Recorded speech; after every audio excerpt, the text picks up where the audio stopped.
In my behavior mastery system, part 4 is called the unique positive reinforcer, and it's something that we have to find a gift, or we have to find a vision for that child on something that they're super passionate about, like they have to share with the world, and they have to be seen. And usually we kind of already know what it is, because this kid won't stop talking about amphibians, and he won't stop talking about dinosaurs, and he won't stop talking about this. So what I do is I have the teacher, because the kids have to be seen, have to express themselves, and unfortunately we don't do something going, hey kids, well, you tell me how you look for attention. You tell me how you look for attention. I'm going to write that down, memorize it, and now I'm going to see. We don't do that.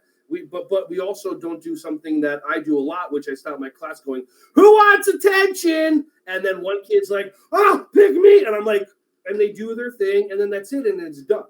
So what we do is we give the kids their own center, so their own opportunity. So imagine if he got to do an amphibian, toad, whatever show for all the kids. The kids sit down, crisscross applesauce on the rug. He does his own thing. And in addition to doing that, engaging the kids, he can now have his own center. So when it's time to go into centers, that's it right there. And listen, there could be 0 kids there, and that way he can be focusing and learning about more stuff. He could be on the computer creating it, and he can turn out to be the next Jack Hanna, or he could be there introducing people. And what would it be like if a neurodivergent child doing their unique positive reinforcer got another child that didn't even know that they had an interest in toads, and now that kid figures out something 25 years ago later, because that toad, that secretion does that thing to that thing, and then cancer saved.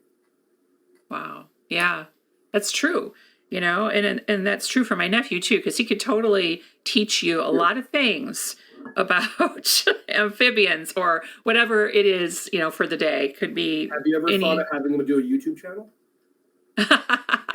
He would love that, because he loves the attention, and he can talk a lot about these things. Kids, go on YouTube Kids, create a YouTube channel with them. I mean, there's already kids doing amazing things.